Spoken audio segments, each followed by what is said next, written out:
Good morning. It is 5:30 in the morning. I wanted to rearrange my body clock because I was staying up quite late recently, and that does affect you when you don't have enough sleep.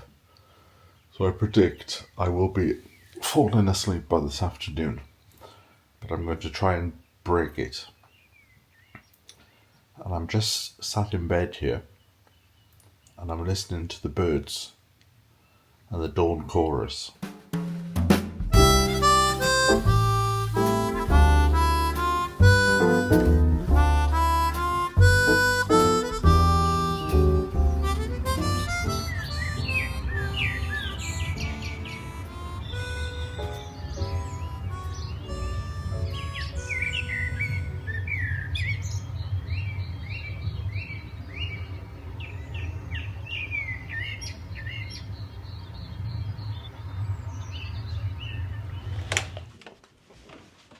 I just put the toaster away because I was using this last night. Yes, no particular reason why I've woken up so early, other than wanting to change my body clock around. Because when I was in London, I used to find that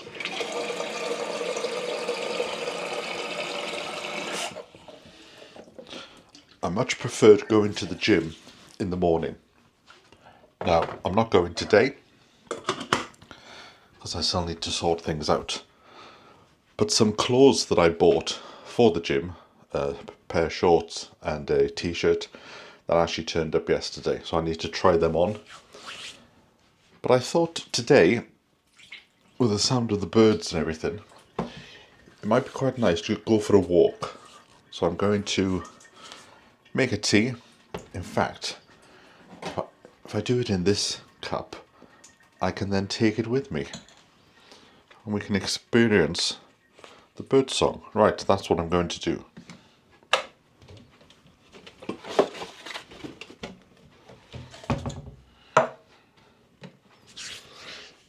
What time do you get up in the morning?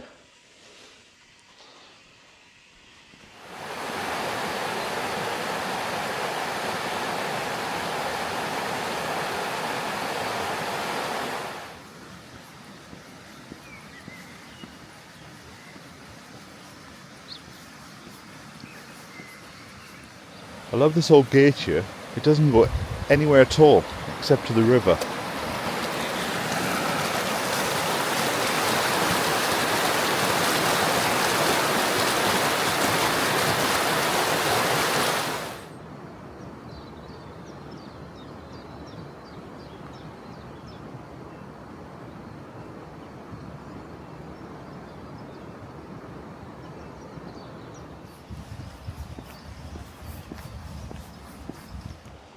For the past few weeks, my sleeping has been all over the place. And I was trying to think the other day, the level of happiness when I first came here compared to the last few weeks. And I've put it down to the lack of sleep. So the plan is go to bed early and wake up with the lark. One of the things I used to like about London was in May, I would wake up at dawn, about 4:30, and just listen to the birds in the garden. And with all this on the doorstep, it would be a shame to be still in bed at this time of the morning.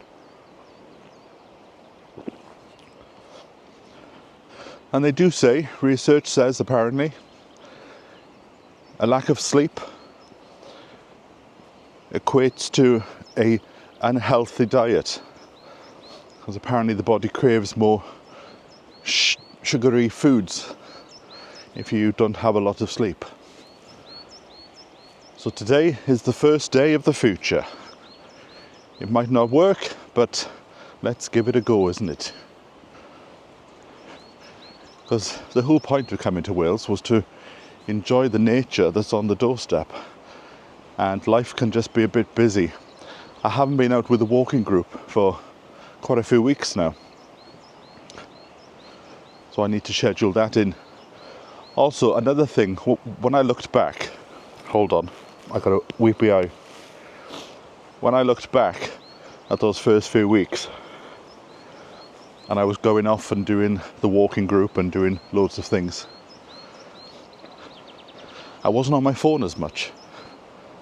Whereas in the past few weeks, I seem to have slipped back into the old habit of just being on the phone for hours, scrolling aimlessly. So I want to try and reduce that as well today. Because the thing is, what I realised in those first few weeks were, even if you don't look at your phone for 12 hours, when you go back to it, nothing's happened, so you haven't missed much.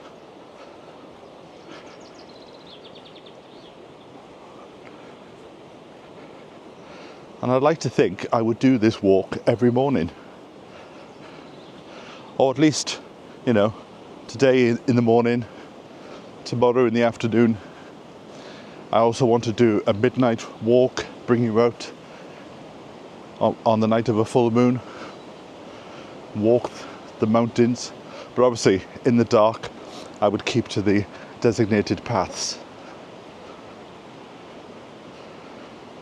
And I think the trick is not to do too much.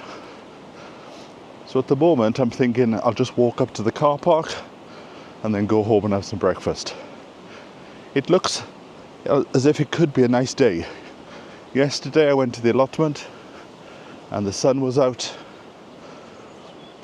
And today promises to be a nice day, but there is a bit of mist on the mountain as the rivers are running free.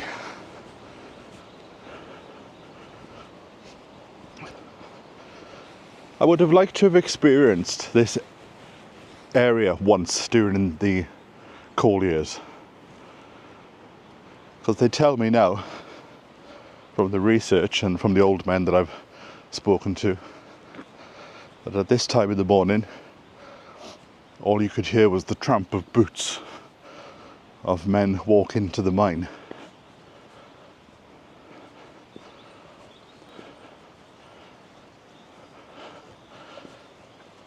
I think we have to remind ourselves sometimes just to come out into nature and just stop and just enjoy that peace and quiet.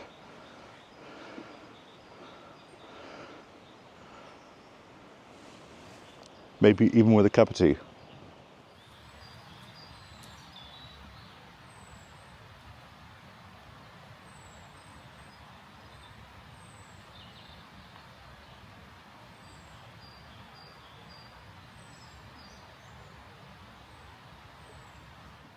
In my tiredness of the morning, I forgot that it rained last night.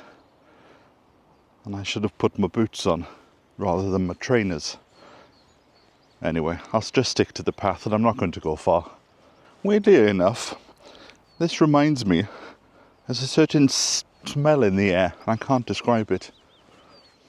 But it reminds me of when you go on holiday, or at least when I used to go on holiday in, was it Newquay? In Wales now.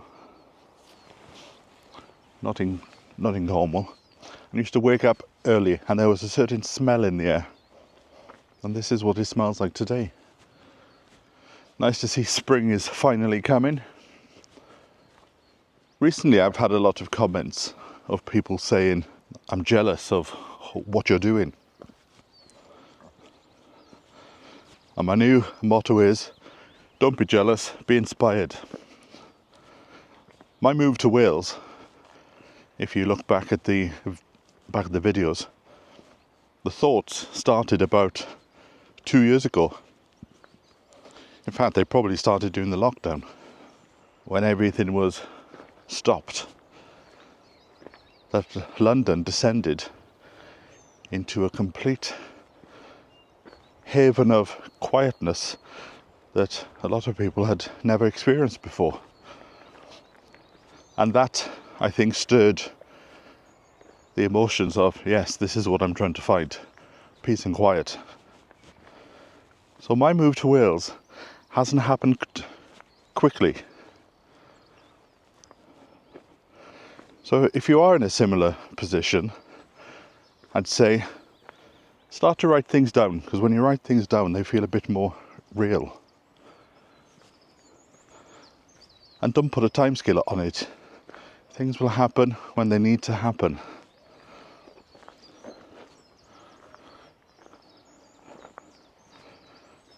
Maybe you want to change jobs or change where you live. And it's that old thing, you've got to make small steps to make a giant leap. When I finally came to Wales, the whole thing happened very quickly, in a matter of a month. But if I hadn't put those small steps in over the previous years, then I wouldn't have been in a position to have moved. There's a bit of blue sky.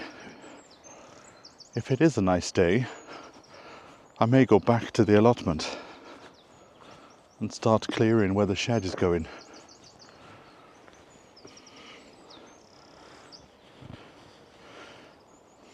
So if there is one thing I'd like you to take from these videos, whatever they are, it's that. Take what I've done and be inspired by it to develop your own dreams. Because this was my dream.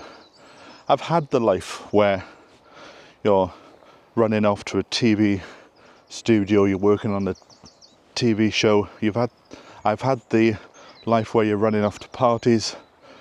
There was one evening I was working, but I had to go to the Haymarket Theatre to do filming, then had to run across the road to the Phantom of the Opera Theatre, then had to run to the Royal Courts of Justice to film an after-show party, then to the Natural History Museum. And I got a buzz from doing all that.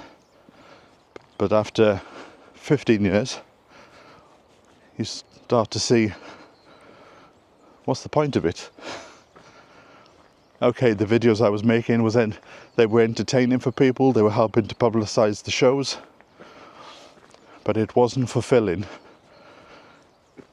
deep enough down inside. So I did my time, I made my money, and I thought, let's have a change. And I think that's why now, although I realised this at the time, if you've been watching for any length of time, you would see I've had allotments, then I've given them up, or I haven't done them. I've taken on another plot. This is why I think it's a myth that there are waiting lists, that there's a 20-year waiting list to get plots. There isn't. If you really want a plot, you can get one. Don't just put yourself down on the list and expect somebody to come and knock on the door. In fact, I remember once when I was about 16, I was sat in the house for a while, and my father said, the BBC aren't going to come and knock on the door and say, we want you. You need to get out there and tell them they need you. Subsequently, I haven't worked for the BBC that much. I think I've only ever done about 2 or 3 projects. I appeared on Songs of Praise when I was about 12. And I worked on a Ridley Scott movie about, 15 years ago now. And that was a job that wasn't even offered. It was a project called Britain in a Day, which was the sequel to, what was this first one called? The World in a Day. Or it was something like that. A World in a Day or something. I'll try and find the link and I'll put it to the trailer. So they then did a British version, which was Britain in a 24-hour period. And loads of people were asked to film their life And the final film, which I think was about an hour and a half, was made up of all these clips that people had sent in. And there was a weekend where people had to submit their videos to the production company. And being 15 years ago, it might even be 20, people were not as up with technology as they are today. And over the course of this weekend, I could see that people were getting really frustrated because they couldn't upload their videos to the system. And obviously they had filmed all day, so they wanted to be a part of this. So I poked my nose in and I helped out during the weekend to give an advice to people. And then at the end of the weekend, I can't remember who it was now, but the woman whose job it was said, "Thanks very much for helping me out. You've saved the day." And I said, rather than thanks, why don't you give me a job, seeing as I've done it all weekend? And it just so happened she was going on maternity leave the next day. So she gave me the address and I turned up 10 o'clock in the morning and I said, "You need me here. You haven't got a clue what you're doing. And if this project is to succeed, it all hinges on people sending you things, sending you the videos. And if people try more than twice, they'll get fed up and then you won't have a project."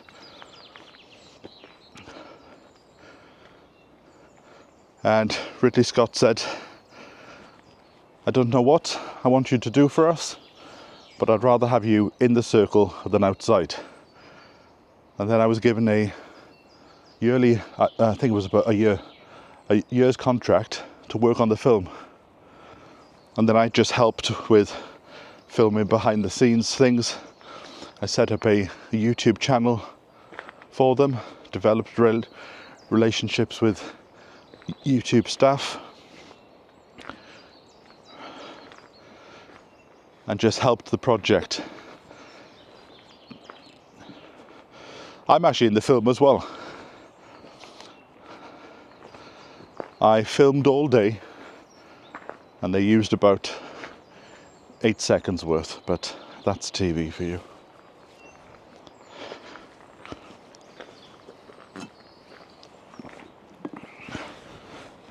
So the upshot of all that was, if you want something, go for it.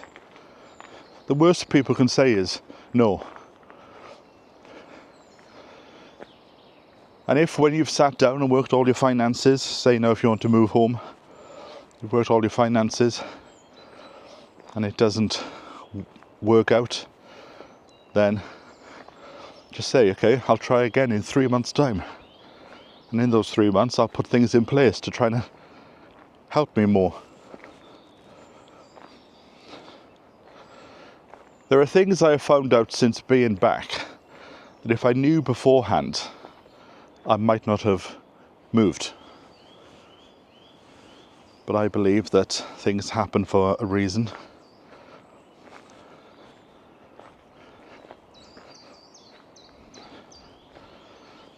And sometimes people can't see the wood for the trees. A friend of mine said the other day, "I like this slow living aspect to your videos." I was a bit surprised. I said to him, well, that's what I've been doing for the last few years. But it was the first time that he had seen it because he was in the frame of mind to see it.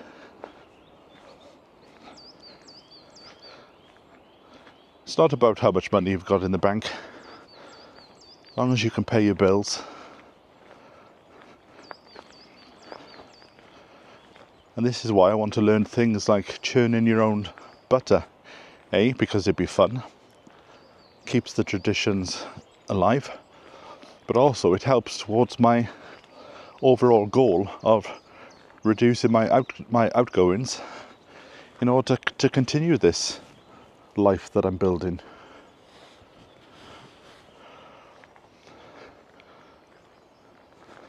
So I don't take this for granted, for the fact that I can come out and I can be on the mountain, and I can be surrounded by nature. This is the best medicine that I can get anyway.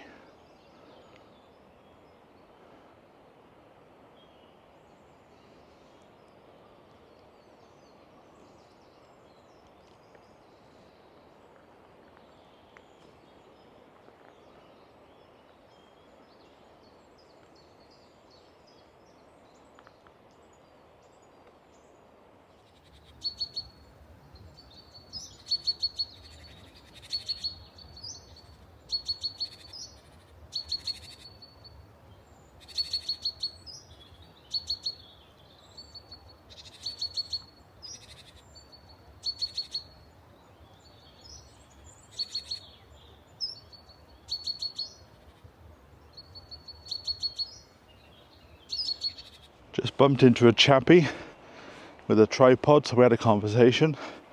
He has travelled all the way from Gloucestershire this morning. An amateur photographer, hoping to turn it into a business. And he's just come over here, and he's gone down to the waterfall at the base, down by the fairy pools. So I've just told him about a hidden waterfall that not a lot of people are aware of. So I thought, seeing as he's going down there, I'll come up the top road. I'll go to the top waterfall area so he can get on and he's not disturbed. He's making relaxation videos, he said. But I didn't catch the name of the channel. I think it's very early days, so he wants to get a few under his belt first.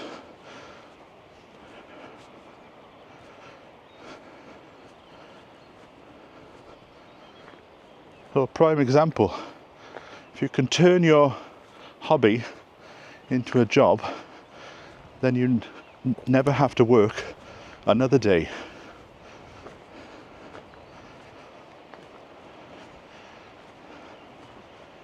Just stopping there and having a chat for about 10 minutes. The light has certainly increased. It'll be quite nice down there today.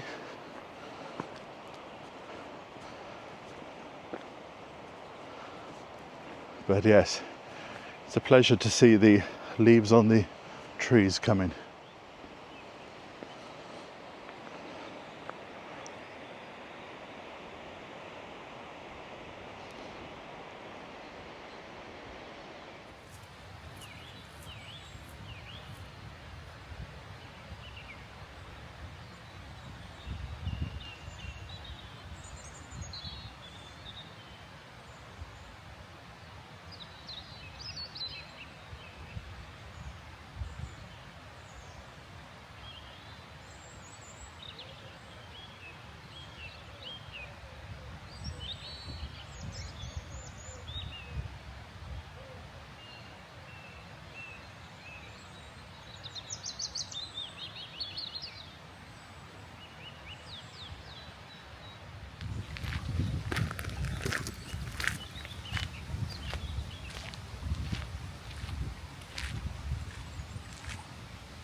And here we are, made it to the viewing platform, which is as far as I'm going. Just look at that. Beautiful.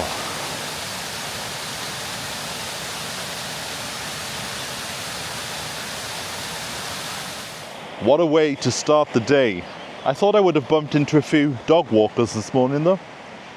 Everybody's having a lie-in.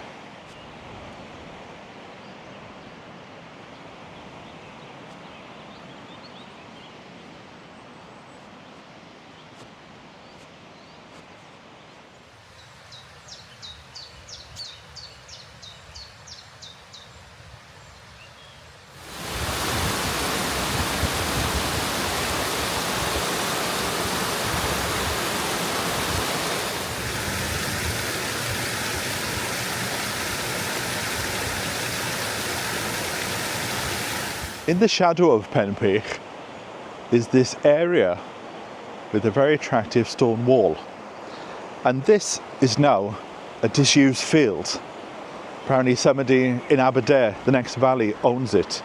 But many years ago, this was the site of the institution. And there was a huge building here where men used to come and learn. And there was a bowling green as well.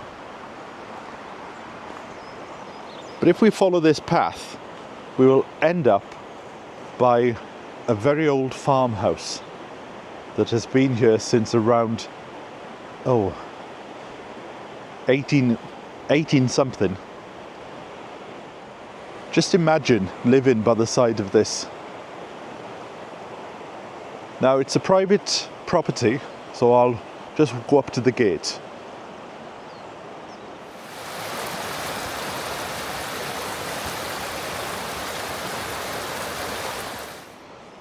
Look at this building here. I think it was an old stables or something.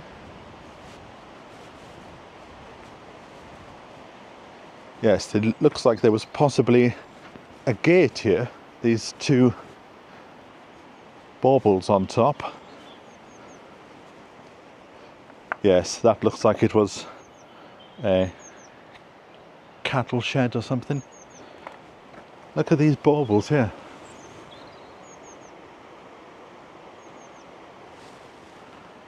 Wonderful. I just spoke to the owner who's given me permission to walk around the estate. And this is one of the projects they've got. To make a fantastic little place to come and stay for the weekend. Look at the windows up there. Stunning. Oh, there's even an electric plug on the wall. Look at the history of that place now. And there's a tree growing out of the side. Look at that.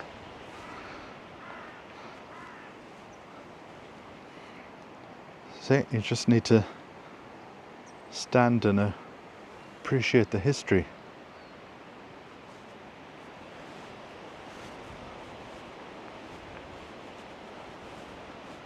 Let me take a few pictures for my Instagram. So he's given us permission to go for a little walk.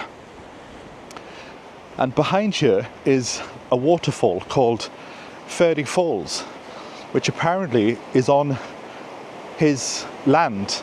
This is why maybe some of my friends in the locality don't know about it. But just imagine having this on your doorstep.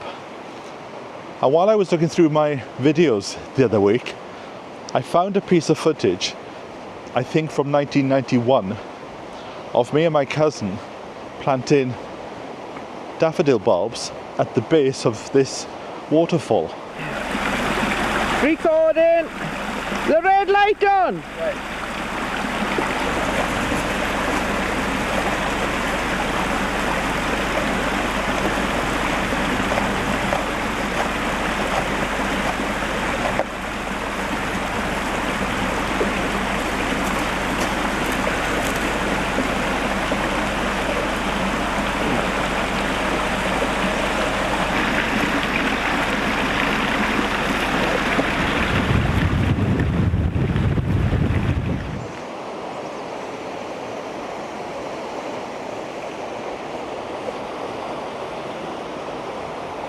But they are very lucky people to have this as part of their property.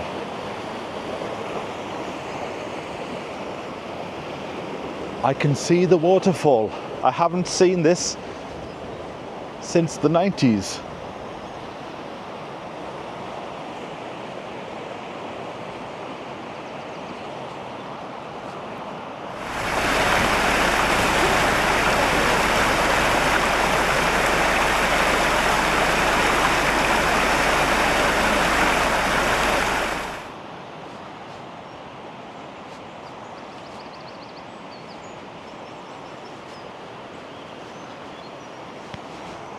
Here it is. The memories are flooding back. But I never came on this side. We only stayed on the other side. So we've planted daffodils in that area. A lot of the trees have come down now, so everything looks a bit different.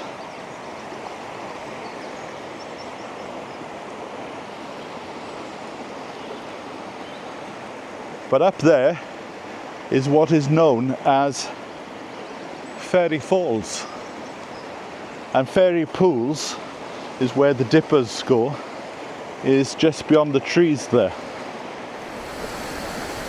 And let's have a look at the view back. Look at that.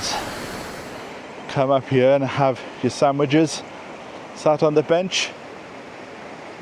Beautiful.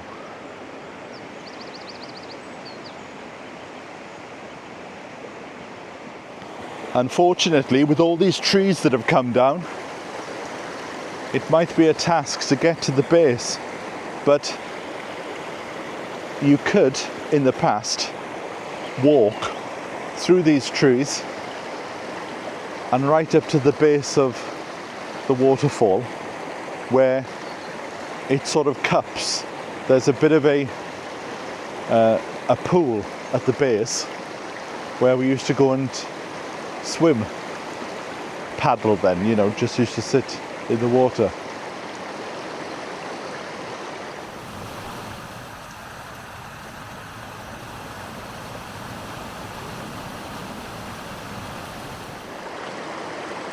I never thought I would see this again, because now it's impossible to come from that side because it's obviously private land. So it's a pleasure that they've allowed me to come in and have a look at it.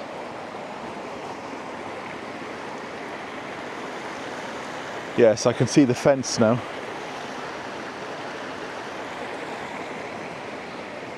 But what they're doing here is, so this used to be an old riding school, riding for the disabled.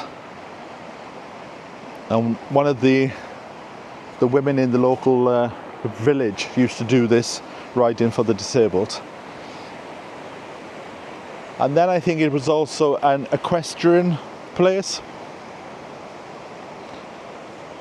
And I don't know what happened after that, but they bought it and they've come up from Usk, which is in Wales. Look at these stones.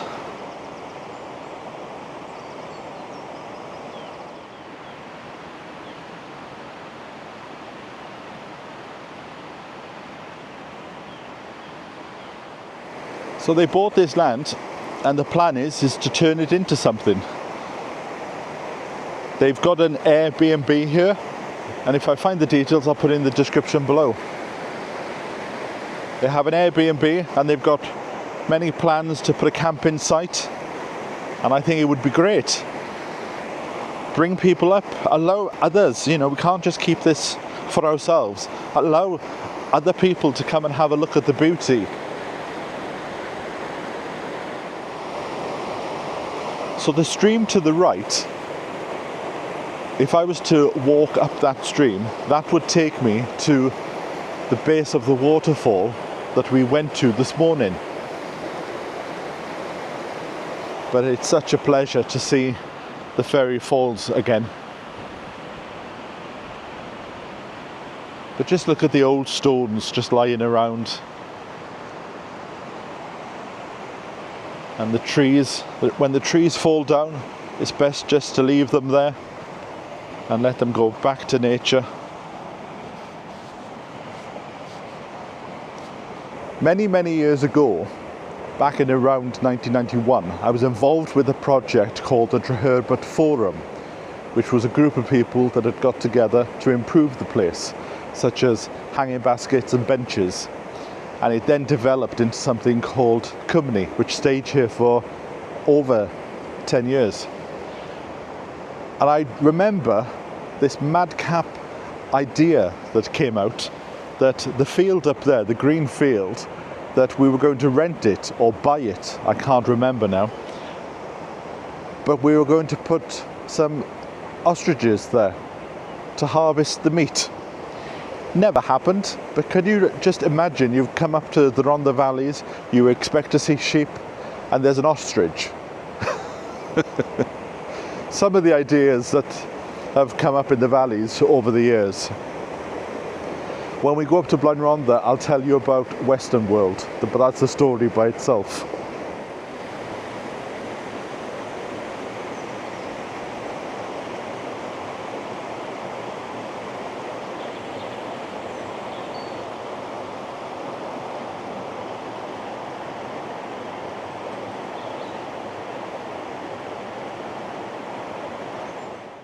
So this is where they used to have the equestrian centre, and he said there at the very start of sorting that out, but just look at that building there.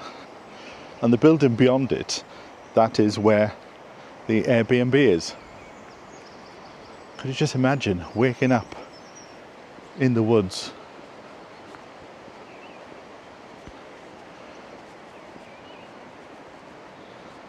There's the horses. We won't go over to the horses. Let them be.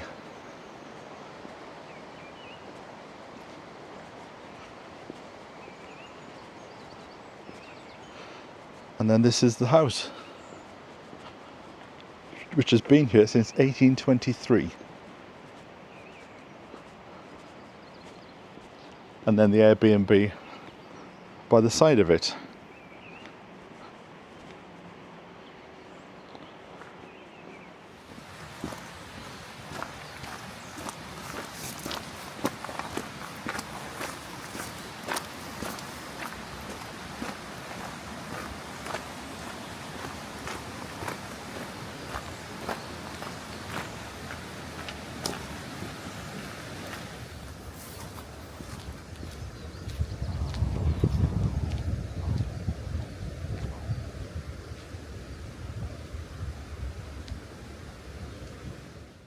What time did I leave? 6:30? And I was coming up to 9:15. See, if I hadn't gone out today, I wouldn't have discovered the new owners of Tidrow Farm and Daffodil Cottage. I think that's what it's called, the Airbnb bit that they've got. And it was a pleasure to go and look at that waterfall again. They've invited me back. They said, next time, come up, have a cup of tea, have a proper tour of the place. So I said, we'll do it next time the sun comes out. So hopefully that's very soon. But now I'm going to have a nice cup of tea and decide what I'm going to do with the rest of the day. But I think this video might be a bit long. So I'm going to put this out as it is. I'll carry on filming and I'll catch up with you on the next video. So from me until then, bye for now.